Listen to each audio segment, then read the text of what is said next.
Hello friend, in this tutorial I am going to show you how you can add a user inside a group or how to remove a user from a group. Okay, so first we learn how to create a user. So user add, suppose Satu. Okay, user add Satu.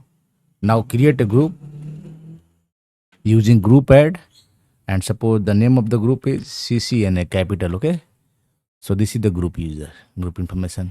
Now I want to see the group information. You can go to cat etc group directory, and here you can see. So you can see CCNA group here, Satu user here, and I want this Satu user, that Satu user now inside the CCNA group. Okay, so for that you have to run user mode -g capital G and the name of the group, that is CCNA, and then the name of the user you want to add inside this group, that is Satu. Okay, and now done.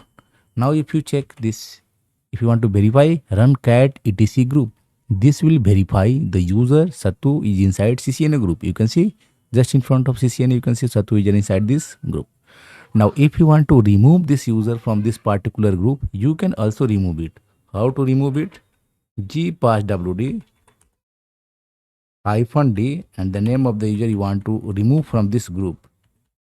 Remember, this will not remove the user from the system. This will just remove the user from this particular group. Okay, so removing user Satu from group CCNA and done. You can cross check using cat etc group, and you can see now in CCNA group there is no Satu user. That's all. Thank you for watching.